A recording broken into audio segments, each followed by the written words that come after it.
No sé si tienen preguntas hasta ahorita. ¿No? ¿Seguimos?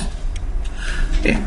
Para la obturación vamos a hablar específicamente de la técnica de condensación lateral, que es lo que lo que se ha pedido en el balotario. ¿Qué ventajas tiene la técnica de condensación lateral? Que es una técnica simple, de costo bajo y de muy buena calidad, ¿sí? Para lo que es una técnica simple y bajo costo, es de buena calidad. ¿Es la mejor técnica para la obturación? Definitivamente no. Tenemos mejores técnicas para obturar, pero necesitamos de una aparatología bastante cara, ¿no?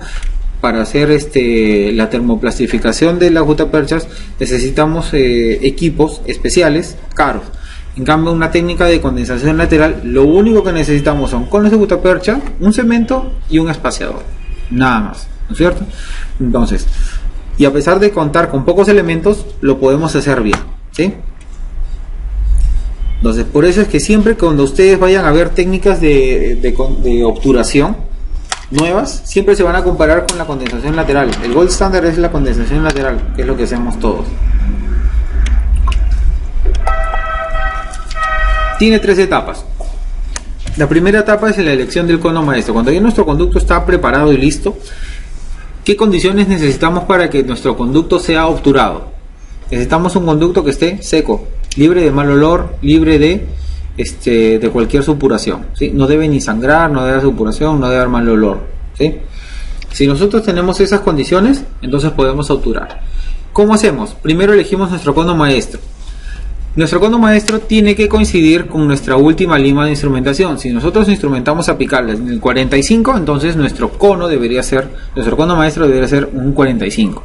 Y si todo está bien calibrado, deberíamos llegar hasta longitud de trabajo y con un ajuste apical. Es decir, que cuando yo ingreso con mi cono y lo quiero retirar, hay cierta resistencia a que lo saque. Si no tengo esa situación, por ejemplo, si yo intento llegar hasta la longitud de trabajo y me quedo a 1 o 2 milímetros, pueden ser dos cosas: o hay dentina empaquetada en la zona apical, o no he preparado bien. ¿Y cómo lo diferencio? Si mi lima logra entrar hasta la longitud de trabajo, entonces es que yo no he preparado bien. La lima tiene que entrar hasta la longitud de trabajo sin hacer ningún esfuerzo. Si yo tengo que girarlo un poquito y presionar, entonces no está bien preparado. Nuestro cono no tiene la capacidad de resistencia que tiene la lima de poder ingresar. Si el cono no encuentra el camino libre, simplemente no va a entrar, ¿sí? Pero si yo ingreso con mi lima y siento una barrera que me deja a los 2 milímetros, que deja también fuera el cono de mi longitud de trabajo, entonces hay barrido antinario. Y lo que hay que hacer es penetrar en esa zona, irrigar y utilizar una lima delgada para poder ingresar y retirar ese barrillo, ¿sí? Entonces, ahí para que diferencie más o menos cuál es la causa de la falla.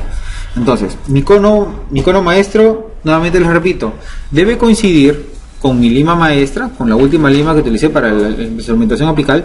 Debe llegar a longitud de trabajo, debe lograrse un sellado apical, un ajuste apical, ¿sí? Y para usar los conos de gutapercha necesito desinfectarlos. Mi conducto está desinfectado, no es estéril, pero está desinfectado. Si yo uso los conos de gutapercha tal como están altamente contaminados, ¿no? Salvo que se compren conos estériles, que sí venden, pero son más caros. Entonces, si no los van a comprar estériles, utilicen hipoclorito de sodio a 5.25 por entre 1 y 2 minutos. Asegúrense y déjenlos 2 minutos para que puedan desinfectarlos y colocarlos en el conducto, ¿sí? Si no, todo lo que ustedes se han demorado en desinfectar, en descontaminar, con el cono nuevamente llegan bacterias y se malogró su trabajo, ¿sí? Pero también a todo eso va a haber la diferencia de usar la marca de las limas también, es decir, la marca de la lima con la marca de gutapercha. En realidad, las limas, claro, todo tiene que estar bien estandarizado. Y donde hay más problemas de estandarización es en los conos más que en las limas. O sea, salvo que las limas sean realmente malazas, unas chinas que no tienen ni marca, no hay buena estandarización. Pero es más fácil estandarizar el metal que estandarizar los conos de gutapercha. Entonces, nuestro mayor problema de estandarización viene con los conos. Entonces, hay veces en que tú estás ingresando con tu lima 45 y tiene que entrar tu cono 45, pero pones el cono 45 y flojo, o no termina de entrar. Entonces a veces tienes que ingresar con un 40 que ya ajusta, o tienes que repasar la instrumentación hasta que tu 45 entre, porque el 40 queda bailando, ¿no? A veces sucede eso cuando no hay una buena estandarización, ya sea de los conos o de las limas. Mayormente las limas, como te repito, es más fácil de estandarizar que los conos de gutapercha. Hay limas que te vienen con cono de gutapercha y línea estándar de la misma marca. Claro, o sea, si tú compras una buena marca, digamos, ¿no? Claro. Si tú utilizas tus limas Maillefer, con tus conos Maillefer, no hay problema. Los conos Maillefer son muy buenos. Uno, que están bien estandarizados. Dos, que son una gutapercha que no sé si se habrán dado cuenta, pero cuando utilizan los conos Maillefer no se doblan fácil. Tienen mucha resistencia, cosa que los otros conos sí se doblan bastante fácil. Entre más barato, más se dobla. ¿Ya? Entonces, sí es bueno que utilices buenos conos para que tengan una mejor estandarización. Sí, no necesariamente que tengan que ser de la misma marca, porque un instrumento 45 de Maillefer tiene que ser igual a una lima 45 de Merin y igualito a la lima 45 de Kerr. Todas tienen que ser iguales, son instrumentos estándar, no puede haber variaciones. Y teóricamente los conos de gutapercha 45 de todas las marcas deberían ser calzar exacto, pero no siempre pasa así. Entonces, tenemos que, por ejemplo, si tu instrumentación está buena y el cono no ajusta bien o no ingresa bien, entonces probablemente sea un problema del cono. Podrías tratar de utilizar otro cono diferente. Quizás ese que estás usando no está tan bien hecho y por eso no ingresa bien, ¿no? Pero siempre desinfectando por 2 minutos en el hipoclorito de sodio. Lo retiran y lo pueden enjuagar con alcohol o con suero, ¿sí? Para que no queden restos de hipoclorito. Esto es lo que vamos a buscar en nuestra primera etapa. Entonces, una vez que ya tenemos el cono elegido para hacer nuestro cono maestro, pasamos a la segunda fase. Ahora, ¿por qué buscamos todas estas características en nuestro cono maestro? Porque si no tenemos un buen sellado apical, vamos a tener problemas con la obturación final, ¿sí? Nuestro cono maestro tiene que sellar bien en apical, ¿sí? Si no, vamos a tener bastantes problemas, que no hay una buena adaptación. Asegurarnos, como les digo, que llegue a longitud de trabajo, que no nos quedemos cortos y que tampoco nos pasemos, ¿no? Que eso es bastante negativo. Segunda etapa es la preparación del sellador, ¿no? Del cemento sellador. El cemento sellador que ustedes utilicen, probablemente el fabricante tenga instrucciones, les dé proporciones. Si no, siempre lo que vamos a buscar con un cemento sellador es que tenga fluidez, pero cierto cuerpo. Es decir, que, por ejemplo, en el caso del Grossman, que es el que más se utiliza, que cuando ustedes lo espatulen y traten de levantar la espátula de la platina, se forme un hilo. Si no se forma el hilo, porque se queda pegado una parte del cemento en la platina y otra parte en la espátula, falta líquido. Si no se forma porque el líquido está demasiado aguado y se despega de toda la espátula y se queda todo en la platina, entonces nos está faltando polvo, ¿sí? Debemos lograr un cemento homogéneo, de buena consistencia, con fluidez pero con cuerpo, ¿no? Yo lo debo levantar con el cono y no se debe chorrear. Si se chorrea, estamos mal, ¿no? Tiene que haber cierta consistencia. ¿Por qué? Porque el solvente generalmente es eugenol, y si hay exceso de eugenol podemos tener problemas de irritación periapical, ¿sí? Entonces, una vez que tenemos nuestro sellador listo, pasamos a nuestra tercera etapa, que es donde viene todo el trabajo. ¿Qué es lo que hacemos? Primero vamos a llevar nuestro cemento sellador con un instrumento. Puede ser un léntulo, puede ser una lima, ¿sí? Puede ser la misma lima maestra que hemos utilizado. Vamos a cargarla con el cemento, la llevamos al conducto y hacemos un giro antihorario. Al hacer un giro antihorario, hacemos que un efecto barrena en reverso. Entonces vamos a llevar nuestro cemento hacia la zona apical para que se llene bien todo nuestro conducto. Esto lo podemos repetir 1 o 2 veces hasta que tengamos el conducto bien embadurnado, y luego lo que vamos a hacer es embadurnar nuestro cono maestro, excepto en la punta, ¿sí? ¿Por qué? Porque ya nuestro conducto ya tiene cemento, y si yo lo lleno, aparte de lo que ya hay en el conducto, pongo un montón de cemento en la punta del cono, voy a hacer un efecto de émbolo que va a presionar nuestro cemento sellador fuera del conducto y nos puede ocasionar una periodontitis apical, ¿sí? Una periodontitis apical aguda, ¿no? Porque el cemento está invadiendo el área periodontal. Entonces, no es necesario que hagamos mucha fuerza. Cuando ingresa el cono, ingresa haciendo fuerza suave, intermitente. No lo ponemos de frente, pues si no, ahí sí se mete todo el cemento sellador por donde no debe, ¿ya? Luego, ¿qué hacemos? Vamos a seleccionar el espaciador que vamos a utilizar. ¿Cómo seleccionamos el espaciador? Uno, tenemos que ver el tamaño del conducto. Si tenemos un conducto, por ejemplo, una raíz palatina o un canino, ¿sí? Yo puedo utilizar tranquilamente un espaciador 25, un espaciador 30, pero si estoy en una raíz mesiovestibular de una molar superior, con un espaciador 25 o 30 no voy a entrar.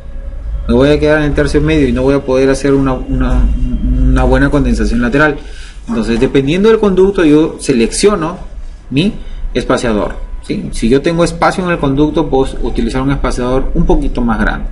Ahora, el espaciador que yo selecciono, por ejemplo, si selecciono el espaciador 25, es para utilizar conos 20.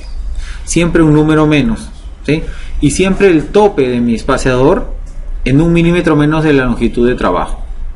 ¿Por qué no llego nunca a la longitud de trabajo? Porque si yo ingreso mi espaciador hasta la longitud de trabajo, todo lo que yo me he demorado en lograr encontrar el cono con la adaptación perfecta en la zona apical, termino deformándolo, ¿sí?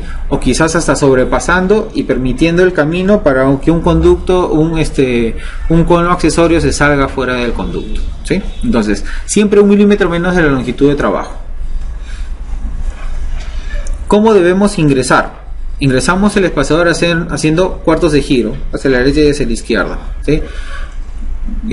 Pegado siempre hacia una de las paredes del conducto para que tengamos una buena vía, no en el medio de los conos, porque los conos después se van a cerrar y no nos van a dejar ver bien el camino de ingreso. Entonces, siempre pegado a una pared. Nos pegamos a una pared, ingresamos el espaciador haciendo cuartos de giro y luego movemos lateralmente.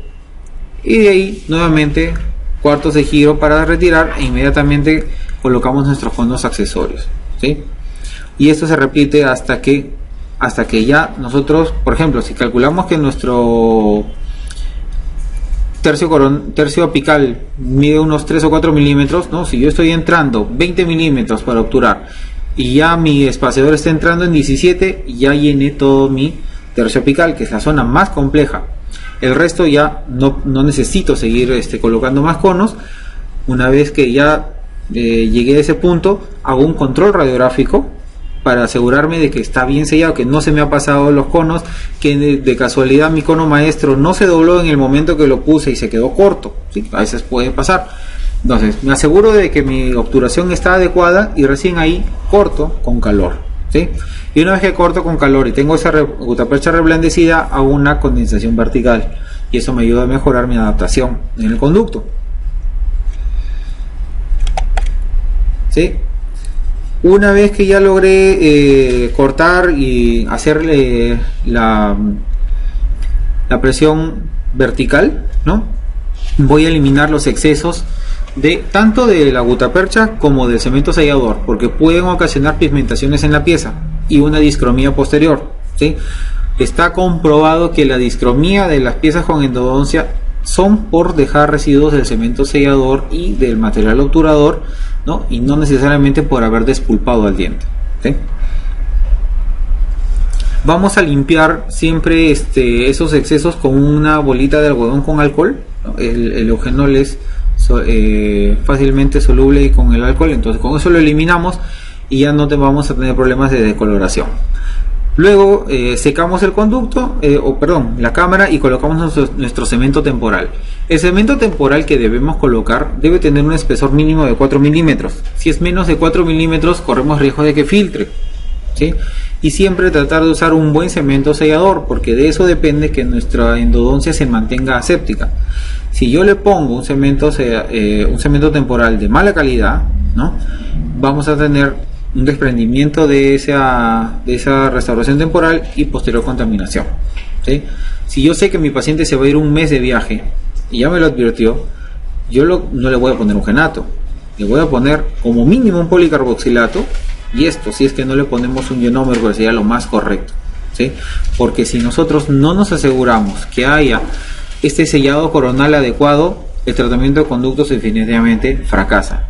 Podemos tener una mala preparación, hasta una mala condensación, pero si tenemos un buen sellado coronal y no entran más bacterias, ¿sí? O no entraron bacterias y tenemos, por ejemplo, era una pieza vital donde no había contaminación, ¿sí? No lo preparé muy bien porque no sé qué motivos, la obturación tampoco me salió muy bonita, pero como no hay bacterias es un éxito. Y ustedes pueden ver endodoncias cortas, feas, mal obturadas, pero el hueso está sano, no hay sintomatología.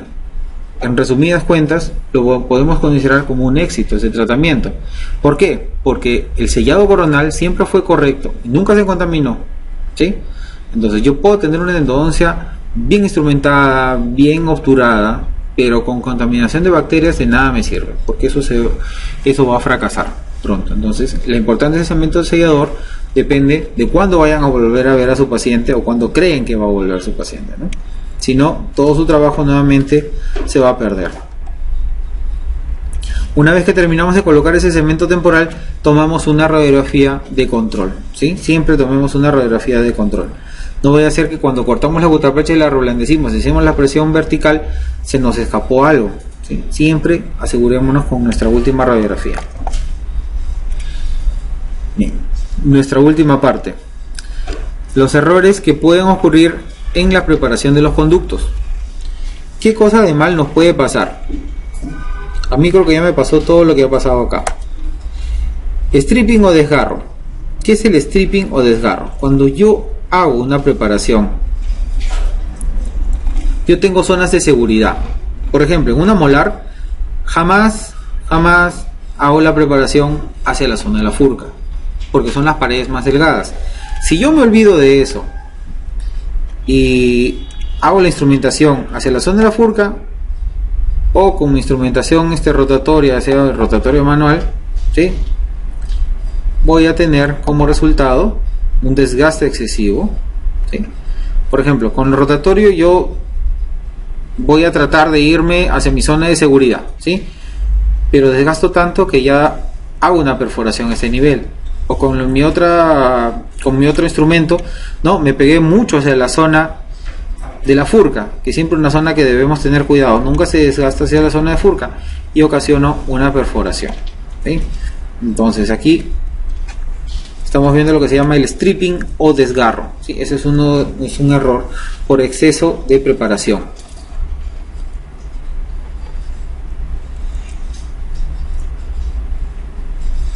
Por ejemplo, en premolares, ¿no?, segundas premolares generalmente, que tenemos conductos acintados. Si no tengo cuidado de recordar cómo es la anatomía, yo hago un conducto oval y no en forma de 8 como es originalmente, y puedo ocasionar un stripping a este nivel, ¿no?, justo en la zona de invaginación.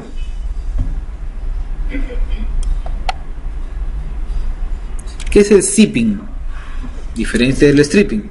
Zipping o pata de elefante es cuando ensanchamos mucho el tercio apical, ¿no? Por ejemplo, este es mi conducto con su anatomía normal. Yo empiezo a hacer mi preparación, pero no precurvo. Entonces, como no precurvo, empiezo a ensanchar de más en la zona apical.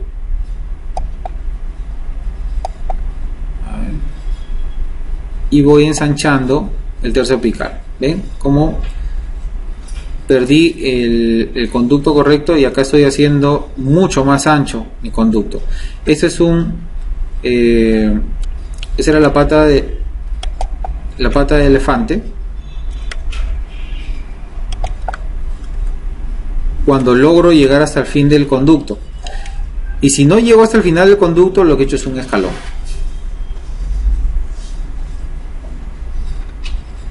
¿Sí? Yo empiezo a instrumentar, no precurvo. Ese es el problema cuando no precurvamos, ¿no? Siempre les han dicho, ¿no?, hay que precurvar el instrumento, pues no sé por qué a veces se nos olvida. Entonces cuando se nos olvida, vienen estas cositas a hacernos acordar que tenemos que precurvar el instrumento. Podemos ocasionar un escalón, podemos ocasionar una pata de elefante o podemos ocasionar una perforación. Si acá yo sigo insistiendo y digo, no, me falta medio milímetro, voy a seguir un poquito más. Sigo un poquito más y perforo. ¿Sí? Esto es una perforación diferente a la del stripping. El stripping es por un desgaste en pared lateral. Esta perforación es prácticamente por punción, ¿no? Y hago otro conducto acá. Estoy creando otro conducto. Ya dejé el otro de lado. Estoy creando un delta. Bien. ¿Qué otra cosa puede pasar? Que hagamos un ensanchamiento elíptico. Yo sé que cuando hago un corte transversal de mi raíz, comienzo en el tercio coronal con una forma oval y conforme voy acercándome a la zona apical cada vez se va haciendo más circular hasta que en el ápice es de forma circular, y por eso, por suerte, nuestros conos que son de forma circular logran ese ajuste apical. Pero ¿qué pasa si yo pierdo esa conformación circular de la zona apical y empiezo a hacer un ensanchamiento elíptico? Voy a ocasionar que esta forma oval también se mantenga en el tercio apical y mi cono de gutapercha no ajuste bien, ¿no? Voy a tener espacios grandes.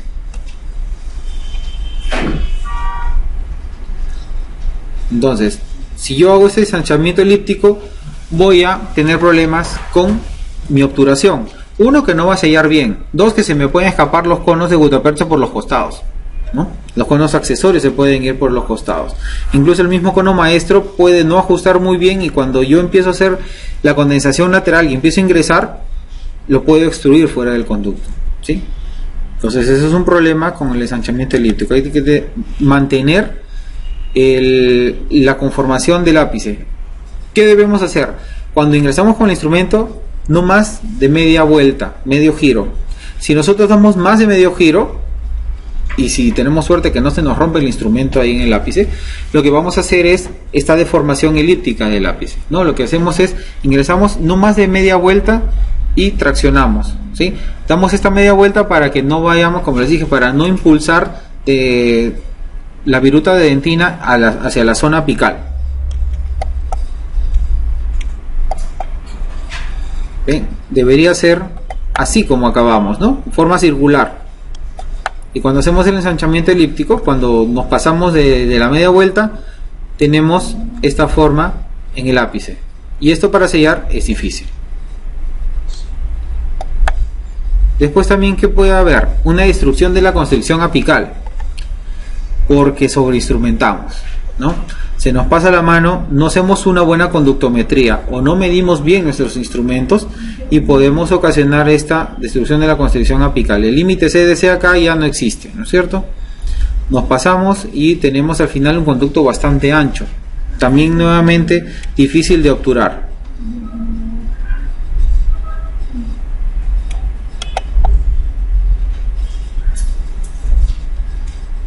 Se les mueve el tope a veces, ¿no? Y se pasan de la longitud de trabajo, y después hasta el cono 80 les puede quedar bailando. Me ha pasado, yo les digo, todo lo que fallan acá, yo ya fallé. Pero como dicen, que esté libre de pecado, que tire la primera piedra. Se me ha roto instrumentos, he hecho escalones, ahora ya no, ¿no? Pero antes sí. Después, ¿qué más puede haber? Podemos tener la pérdida de longitud de trabajo, ¿no? Porque les había mencionado, ¿no? Una de las causas de que perdemos nuestra longitud de trabajo es por la formación de un tapón de viruta de dentina en el tercio apical, o más específico en la zona del ápice prácticamente, ¿no? ¿Y esto por qué? Porque no hemos hecho nuestra media vuelta o nuestro cuarto de giro al momento de ingresar y la tracción, ¿no? Simplemente hacemos entra y sale, entonces. También una mala irrigación. Por ejemplo, mala irrigación, ¿por qué? Pero si echa un montón de hipoclorito, no usamos una aguja suficientemente delgada para que ingrese en el conducto, ¿sí? ¿Qué usamos? A veces usamos la jeringa de 10 con esa agujaza verde. Esa no sirve, ni para un canino, ¿sí? ¿Qué tienen que usar? Bueno, si tienes plata, te compras una Vitip, ¿no? puedes utilizar una jeringa de la aguja de tuberculina, ¿sí? Para algunos conductos está bien, tampoco es la más delgada, pero ya por lo menos es algo mucho mejor que la aguja verde, ¿no? Hay otras agujas que son especiales también para endodoncia, que no tienen bisel, ¿no? Que son rectas, y o sea, algunas salen hacia un costado y otras salen hacia adelante, ¿no? O sea, o tienen hacia adelante y unas ventanitas hacia los costados. Las venden en China, también piden su container y las traen para acá. Está mucho más barata que las Navitip. Las Navitip creo que están 90 soles el frasquito, que les viene 15 creo, y son descartables. Algún paciente se va. Entonces una buena alternativa es que utilicen las jeringas de tuberculina, ¿no? Las agujas de tuberculina, aunque son un poco cortas, y por ejemplo para un canino, para una raíz palatina quizás les quede un poco corta, ¿sí? Yo lo que hago a veces cuando tengo conductos muy delgados es la aguja de anestesia de la marca Nipro, que es la única marca que he encontrado que le puede usar, puede encajar en la jeringa descartable, pero hay que hacer un poquito de fuerza. Prueben primero con agua, no lo hagan con hipoclorito, sino por ahí que salpica y tenemos un accidente de hipoclorito. Muy bien. Continuamos. Separación de instrumentos. Como les dije, la separación de instrumentos es simplemente un instrumento que se fracturó. ¿Por qué se fractura? Por no hacer una buena cinemática de los instrumentos, o porque utilizamos un instrumento que está en mal estado. Si ya lo vemos que está medio dobladito, ¿sí? O ya sabemos que es bastante antiguo, corremos y encima no hemos irrigado bien nuestro conducto, es muy probable que se nos pueda romper, ¿sí? Si ustedes tienen la corazonada de que esa lima no va a volver a salir entera, no la metan, ¿sí? Bótenla, porque después retirar ese instrumento o el fragmento de instrumento no es fácil, ¿sí? Ustedes pueden hacer más de la media vuelta que se debería hacer y se rompe el instrumento. ¿Qué hacemos cuando pasa esto? Lo primero que hacemos es rezar. ¿Por qué sacar esto? Es bien difícil, y peor si es una lima rotatoria. Lo segundo que hacen es utilizar sus limas extra finas, 6, 8 y 10. Yo les recomiendo que entren con una 8, la 6 se dobla muy fácil, y traten de buscar un camino por el costado, por cualquier lado del instrumento, y poco a poco y con mucha paciencia encontrar el camino, ¿sí? Una vez que logren pasar el instrumento, recién usan EDTA, porque si usan EDTA desde el inicio, van a crear su propio conducto y la lima va a seguir en su lugar, ¿sí? Entonces primero, solo con hipoclorito, bien irrigado el conducto, ingresamos con una lima 8 y tratamos de encontrar un sobrepase. Si logramos sobrepasar, está bien. Si lo logramos sacar, es magnífico. No siempre se logra sacar un instrumento fracturado, ¿sí? ¿Cómo podemos hacer para sacar el instrumento fracturado? Nos dice la teoría, yo hasta ahorita no he logrado sacar un instrumento fracturado, sí los he sobrepasado, pero no los he podido sacar, que nosotros podemos entrar por un costado, luego por el otro, y vamos haciendo como un caminito por todo alrededor del instrumento, y en un momento dado puede salir. Hasta ahorita conmigo nunca ha salido, ¿sí? Con el ultrasonido es una buena alternativa también, pero igual necesitas hacer el sobrepase. Demora, sí. Entonces, una vez que logras hacer el sobrepase, entras con tu punta de ultrasonido y lo puedes remover. Ahora, a mí me da miedo que también se me rompa la lima del ultrasonido ahí. Yo prefiero que si ya sobrepasé, ahí no más queda. Si lo logro sacar en algún momento, no sé, hasta ahorita no he logrado sacarlo, ¿sí? Los he sobrepasado, sí, pero no los he logrado sacar. Es bien difícil. Una Gestrom, olvídate, y las Gestrom tienen la misma forma de una rotatoria, se enroscan y ya no salen. O sea, la rotatoria, si tiene un diagnóstico de necrosis o de un acceso periapical crónico, probablemente termine en una pisectomía, muy probable, porque no se puede limpiar bien, no la pueden atravesar, es tan grande la masa de ese instrumento que es difícil encontrar el camino para poder hacer el sobrepase. En una lima K, fácil. En una Gestrom, medio complicado. Y en una rotatoria, bien difícil. Bien. La pérdida de concentricidad. Nosotros tenemos el conducto siempre en el medio de la raíz, pero a veces tenemos predilección por el desgaste hacia una de las paredes, y ahí es donde perdemos la concentricidad del conducto. Entonces, ¿qué pasa? Yo empiezo a hacer mi preparación, y de lo que debería quedar, como en esta situación, ¿no?, un desgaste parejo hacia todos los lados del conducto, tengo esta situación en la cual he desgastado mucho solo hacia un lado. Entonces he sobreinstrumentado hacia esta pared, pero no he instrumentado bien en la otra. Estoy perdiendo la centricidad. Entonces, ¿qué problema me genera esto? Uno, que no estoy limpiando bien una pared. Dos, que estoy debilitando la otra, y podría ocasionar un desgarro o zipping, ¿sí? O también propiciar que más adelante esta pared sea más delgada y que se pueda fracturar. Este es un problema latente.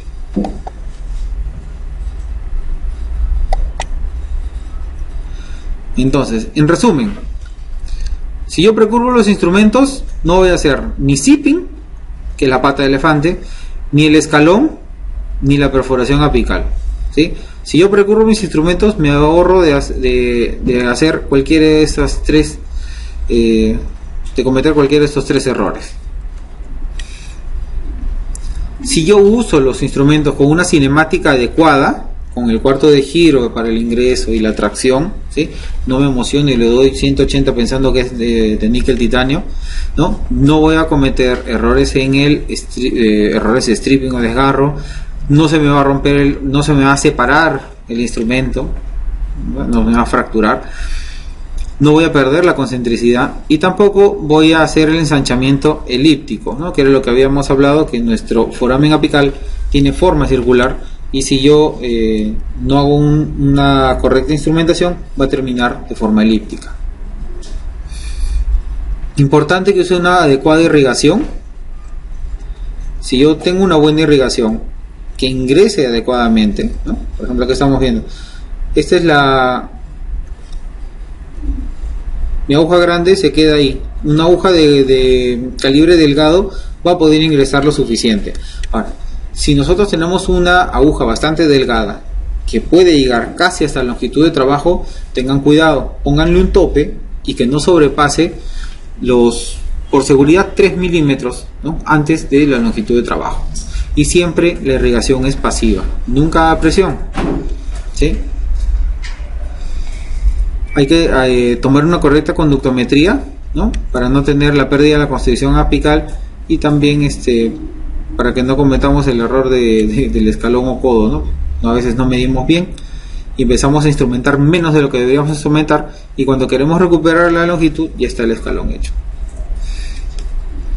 Ahora, estábamos hablando de la irrigación y de tener cuidado con el irrigante, ¿no?, de nunca hacer presión, porque si nosotros hacemos mucha presión, vamos a tener el gran problema que se nos puede extravasar el hipoclorito, que es lo que más usamos, ¿no? En realidad cualquier agente va a causar un daño. Si se nos pasa el agua de cal, es bastante alcalina y nos va a causar una zona de necrosis, pero no tiene la acción tan potente como el hipoclorito.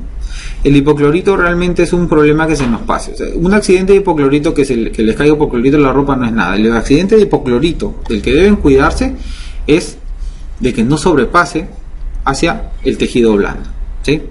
¿Cómo se van a dar cuenta de que ya metieron la pata? Dolor severo. El paciente inmediatamente viene un dolor intenso.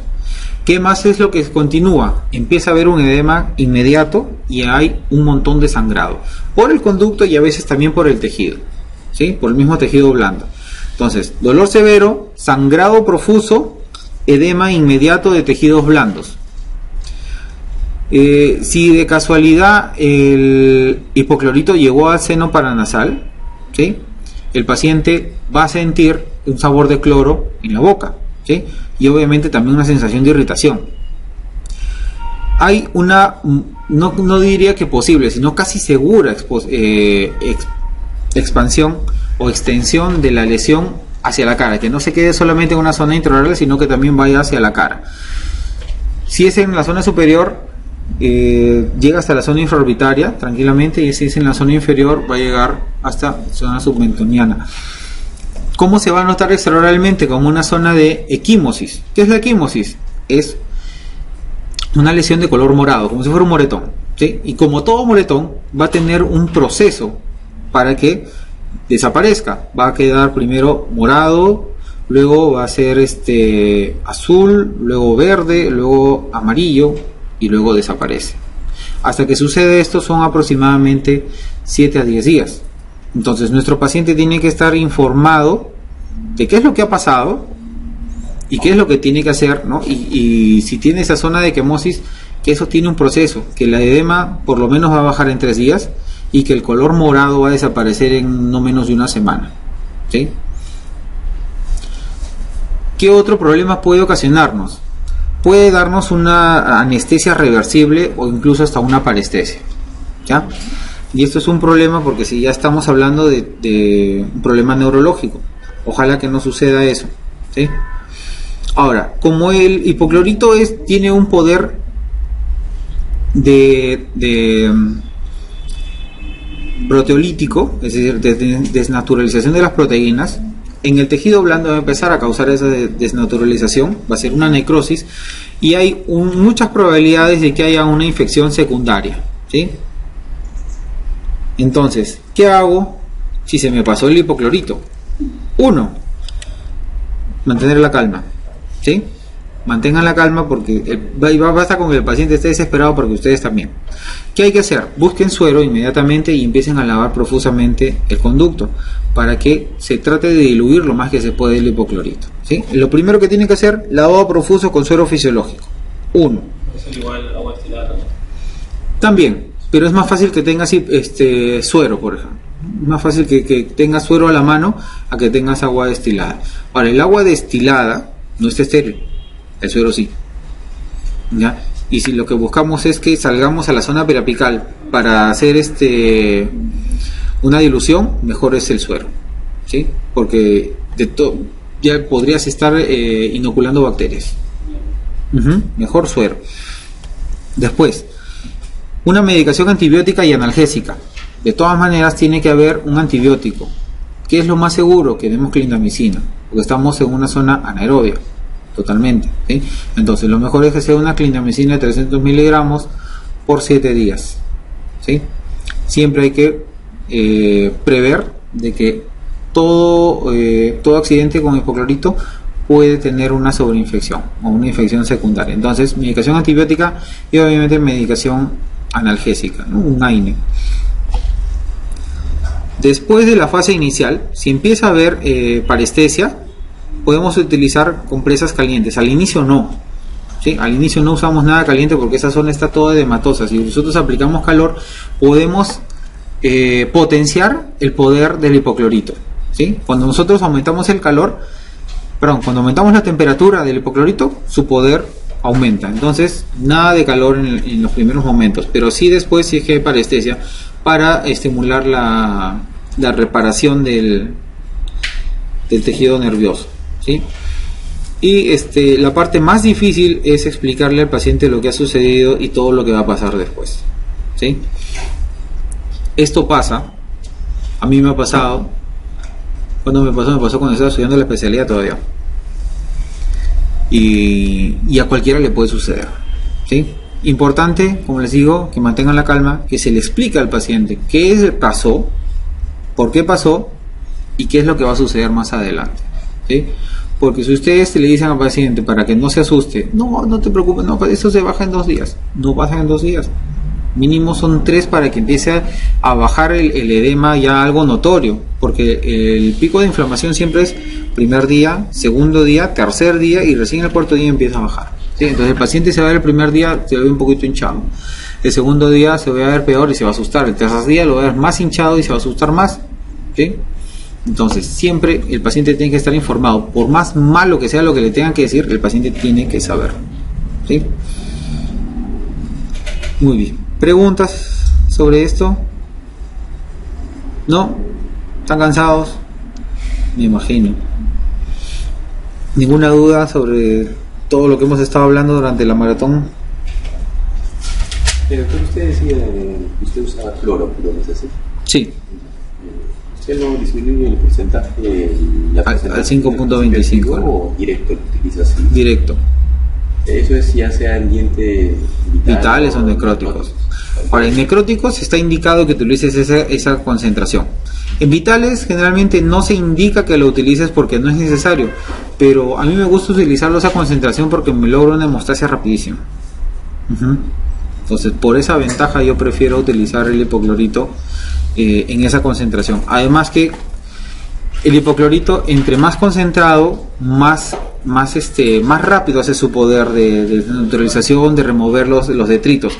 Y si tú trabajas con instrumentación rotatoria, el tiempo de contacto del hipoclorito se disminuye bastante y probablemente no sea el tiempo suficiente que necesitas para un buen trabajo. Entonces, si trabajas a 0.5 o el 1%, quizás no estás logrando el mejor efecto del hipoclorito, ¿no? Por ejemplo, tú para hacer un incisivo central, quizás con una instrumentación manual te demores 1 hora, ponte, ¿no?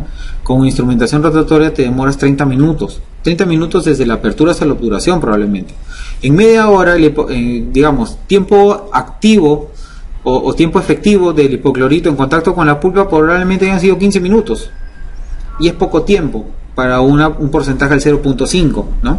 O quizás hasta el 1%. Entonces, por eso yo prefiero utilizar al 5.25. Desde esa vez que tuve el problema de hipoclorito en la facultad, no he vuelto a tener ningún problema de extravasación con hipoclorito. No tengo ningún inconveniente con usar la 5.25. Para mí es seguro. Incluso hay unos que lo utilizan al 7 u 8%, que no es una concentración comercial. Porque la presentación que viene si no... al 1%. El isol viene al 1%. Para una necro, claro, o sea, la presentación que viene preparada para odontología, ¿no es así? Pero el cloro que usted me dice que se compra al 5.25. 5.25. Que es la solución de Grossman. Al 2.5, que es a la mitad, es solución de la Barraque, al 1% Milton y al 0.5% Dakin.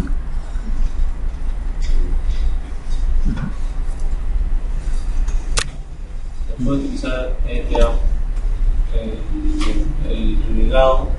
¿Cuál sería el ligado? El hipoclorito. Nada más. Suficiente con eso, sí. Si utilizamos oxigenado. Si utilizas agua oxigenada, puede quedar oxígeno. Puede haber algo de oxígeno. Para liberar eso. Sí, como digo, yo agua oxigenada no he usado. Ni uso ni he usado. El hipoclorito para mí es suficiente. Más que suficiente. Sobre todo con el riesgo de que sea el enfisema, no.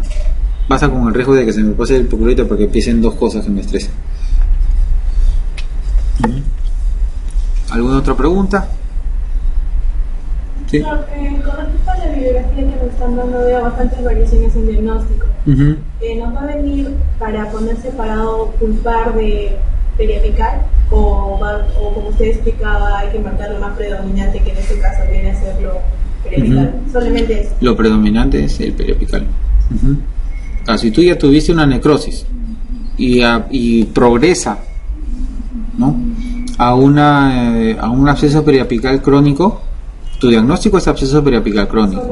Ese es tu diagnóstico. Como les puse el ejemplo de la apendicitis que progresa a periodontitis, a peritonitis, ¿sí? El diagnóstico es peritonitis, no es apendicitis más peritonitis, ¿no? Tu diagnóstico es peritonitis. Te operaron por peritonitis, no por apendicitis. En este caso también es igualito. El diagnóstico el peor diagnóstico es el que engloba a la situación, ¿no? Y ya no es solo una necrosis, sino es una periodontitis apical, un absceso apical agudo, crónico, ¿no? Entonces el diagnóstico periodontal engloba al diagnóstico periapical, al diagnóstico pulpar. Doctor, ¿y la sensibilidad al calor por qué es el pronóstico más desfavorable, si se puede decir, para llegar ya a una endodoncia o diente que ya está? Ya, porque generalmente cuando ya reacciona con el calor es porque hay abscesos, y hay microabscesos, entonces el dolor es más intenso. Entonces cuando se exacerba con el calor y calma con el frío es porque ya hay una pulpa abscedada. Y eso solamente se ve histopatológicamente, ¿no? Pero sintomatológicamente se asocia ese dolor con calor y que calma con frío a microabscesos en la pulpa.